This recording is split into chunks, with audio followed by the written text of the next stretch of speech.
You forgot. I forgot about it. I was like 4 when it happened. I don't know.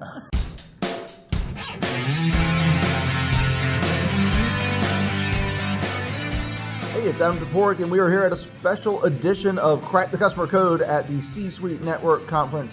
And we've got some incredible guests today, and one of them is Vicky Smitley. Smitley, you got it right. I did it right first time. That's the first time. You saw that, right? Okay, so Vicky is the Vice President of Sales and Marketing for the $1.3 billion with a B Hearthside Food Solutions, the industry's largest contract manufacturer, and she's also current president of the Contract Packaging Association. Did I get that right? You got that right. And you founded that organization, correct? Oh, no, I did not. You did not? No. Oh, you joined it? I you joined it. Yeah. I founded it, in case anybody was wondering. I have no idea.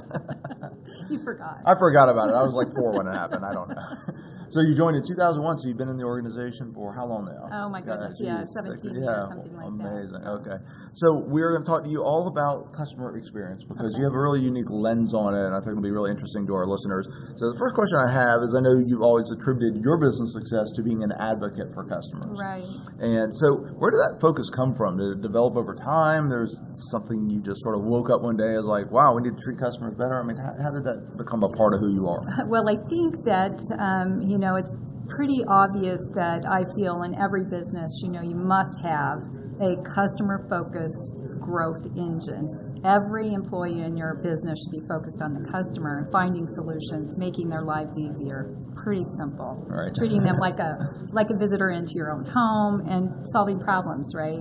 Finding solutions for them.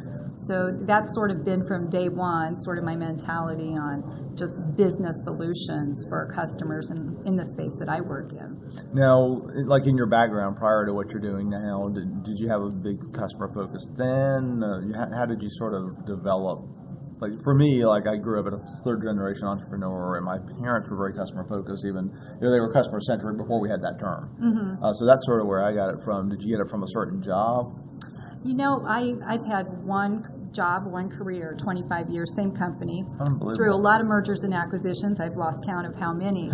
But I think that evolution of constant change really keeps you focused on what's important. And without customers, a business does not survive. That is the truth. Everybody knows that. Keep your customers.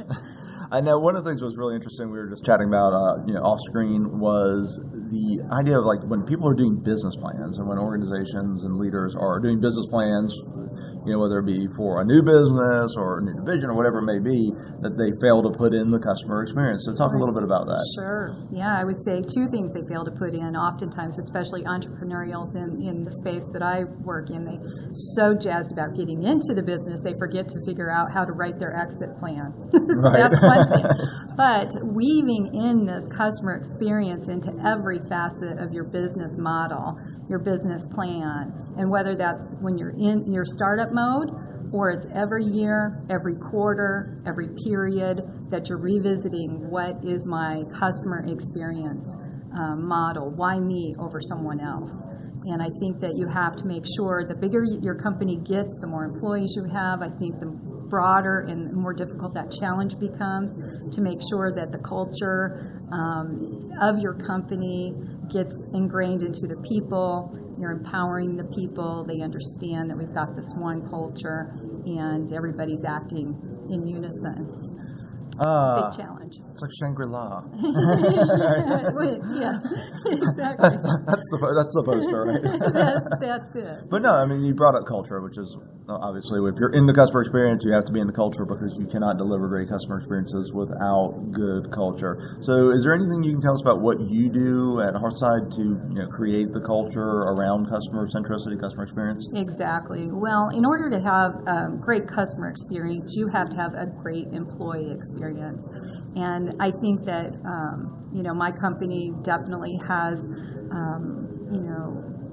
programs, training programs for our employees. We invest in the employees. When you have engaged employees and they're empowered to work with the customers, they come in, they're engaged, they're enjoying their jobs, I think you've got a better chance of, completing your mission, right? As opposed to, I think we've all gone into businesses, whether it's retail or it's who knows what avenue you've gone into, and you've seen some employees that are maybe a little bit miserable in their job. So I think it goes beyond that, though. I think it comes with hiring and knowing what sort of individual you want to hire, and hiring right from the get-go, and then training, investing in your employees. And my company certainly is one of the best, I think, at investing in their employees. So. Well, that's really good. Yeah. It's interesting. I do frontline training and customer service training, and sometimes I'll get somebody basically say to me, "Look, I don't need to do all this. I show up, I know how to do my job. I'm friendly, I'm pleasant, but I'm not yet. I don't need to be a cheerleader. I don't need to be, I'm like, okay, when's the last time, what does it matter what my attitude is? And I'm like, well, when's the last time a miserable person cheered you up? Or made your day better? Or, that's a good point. Right, yeah, I mean, right, it's not the way it works. Right. If you're unhappy, you're not going to deliver happiness to others. Right. And now some people can put on their professional face, but I think that's what's great about what you're talking about, which is having that culture and sort of saying, look, here's how we treat customers, but here's how we treat our internal customer. And they need to be congruent, right? So do you do anything special? Do you have any special programs that aren't proprietary that you could talk about, that, or just anything you do to keep that focus?